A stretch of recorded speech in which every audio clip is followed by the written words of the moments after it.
Morning. पिछले video में हम लोग पढ़ रहे थे आपदा। आपदा में आपको था बाढ़ और सुखाड़, उसके बाद भूकंप और सुनामी, ये हम लोग पढ़ रहे थे। अब आपको मैंने बताया था भूकंप क्षेत्र के जोन। अब आपका है अगला टॉपिक भूकंप की तरंगे। भूकंपीय तरंगे। भूकंपीय तरंगे क्या होती हैं, किस तरंगों में बांटा गया है भूकंपों को, ये इसके बारे में आप लोगों को बताया जाएगा। अगला आप लोगों का है भूकंप तरंगे। इसमें आपको 3 तरह के भूकंप तरंगों में बांटा गया है। 3 तरह के भूकंप तरंगों में बांटा गया है। पहला पी यानी प्राइमरी, प्राथमिक जिसको बोलते हैं, प्राथमिक। दूसरा है एस यानी सेकेंडरी, द्वितीयक।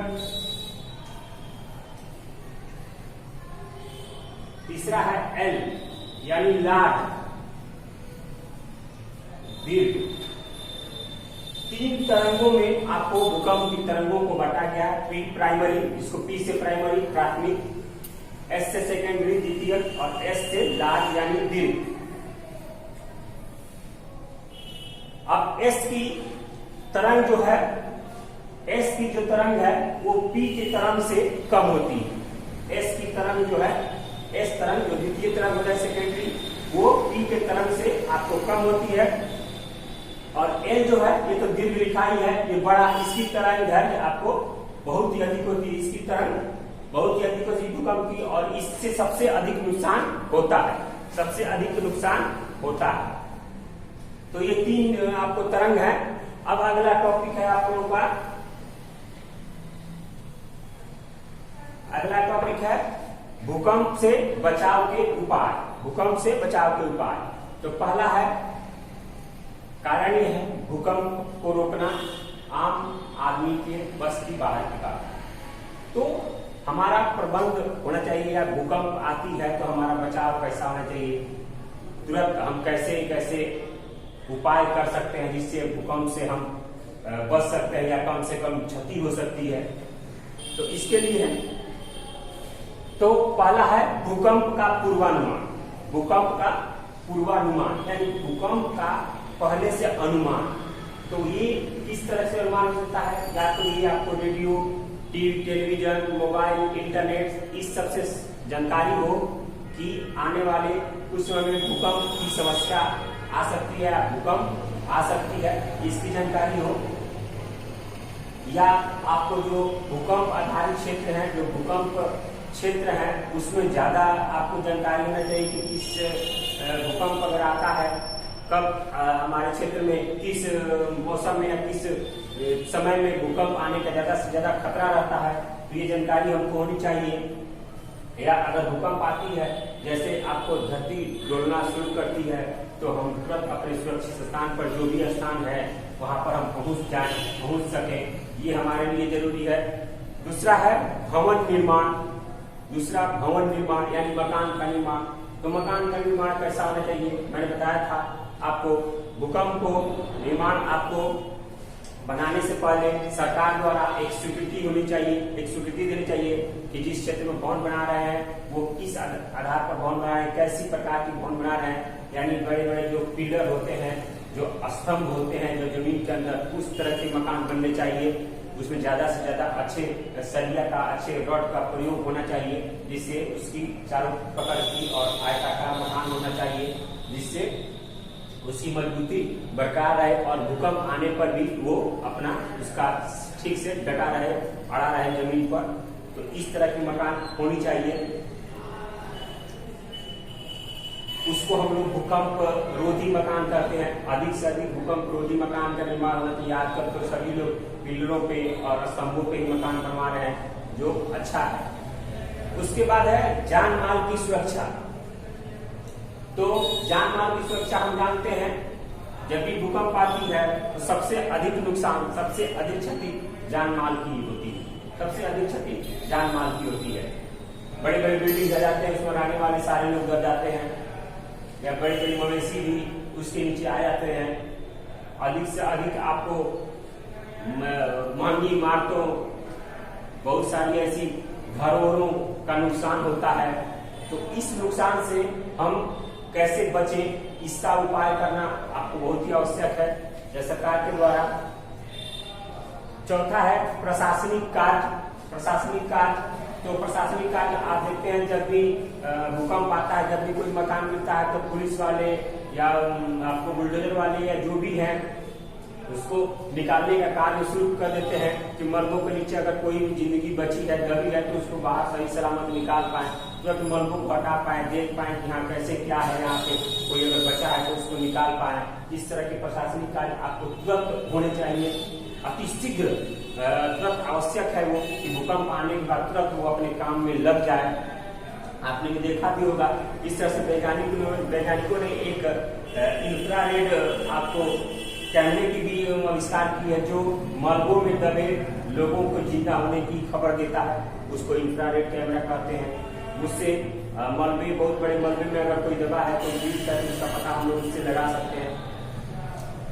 उसके बाद भी सरकार द्वारा या प्रशासन द्वारा, विभाग द्वारा ऐसे एक दस्ते का गठन किया चाहिए, ऐसे एक टीम का गठन किया जाना चाहिए जो भूकंप प्रभावित क्षेत्र या भूकंप क्षेत्रीय में जिस तरह की घटनाएं होती हैं उसको तुरंत उससे निकालने में सक्षम हो, दक्ष हो और तुरंत अपने काम पर लग जाए और उसको तुरंत मलबों हटाकर कोई जिंदगी बुझाते हैं तो बेहतर है और उससे निकाल सके।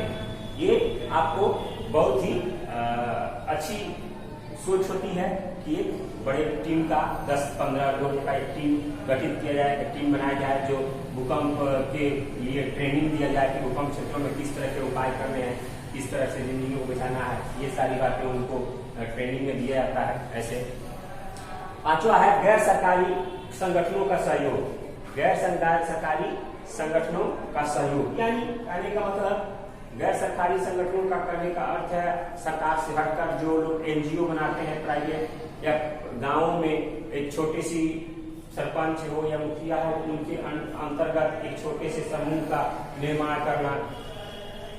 और भी गांव में लोग हैं, शहरों में लोग हैं, तो जो दक्ष लोग हैं उनका एक आपको प्राइवेट एक टीम गठित करना 10-15 लोगों का, जो जब भी अगर भूकंप आता है, जब भी इस तरह की कोई आपदा आती है तो वो लोग तुरंत काम कर रहे हैं। प्रशासन के द्वारा आने के पहले ये लोग स्थानीय लोग होते हैं, ये लोग स्थानीय लोग होते हैं, ये लोग वहां पे रहते हैं, ये लोग तुरंत अगर रखते हैं तो ज्यादा से ज्यादा आप लोगों को बचाव किया जा सकता है, ज्यादा से ज्यादा बचाव किया जा सकता है। अगर स्कूल में जितने भी बच्चे हैं उनको भूकंप के बारे में जानकारी देना कि भूकंप जब आता है, भूकंप जब महसूस हो तो उसमें क्या करना चाहिए। उसमें आपको अगर किसी घर में है तो या तो आप कोने में खड़े हो जाइए, कोने में खड़े हो जाइए क्योंकि आपके ऊपर दीवार कोने में नहीं गिर पाता है, या कोई मजबूत लकड़ी का तख्ता है या लकड़ी का कोई सामान है, टेबल वगैरह मजबूत है, उसके नीचे हम छुप जाएंगे ताकि हमारे ऊपर कोई ऊपर का छत मलबा नहीं गिर पाए। उसके बाद जैसे अगर भूकंप आता है, महसूस होता है, तुरंत अगर संभव हो आसपास हो मतलब खुले फील्ड में चले जाएं। इस तरह की आपको जानकारी होनी चाहिए। ये भूकंप से बचाव के तरीके हैं। तो ये सब बच्चों को, जो स्कूल के बच्चे हैं उनको जानकारी दी जानी चाहिए। स्कूल के बच्चों द्वारा गांव के लोगों को जानकारी देनी चाहिए। जो समिति है सरपंच की या जो भी ग्राम में समितियां होती हैं या शहरों में जो भी गैर सरकारी और सरकारी संगठन हो, उसके द्वारा लोगों में इस तरह का जागरूक करना चाहिए, इस तरह की जानकारी देनी चाहिए कि भूकंप अगर आता है तो उस समय हम बचाव कैसे कर सकते हैं, कैसे बचाव करना चाहिए, कौन सी उपाय अपनाने चाहिए जिससे हम भूकंप से बच सकते हैं।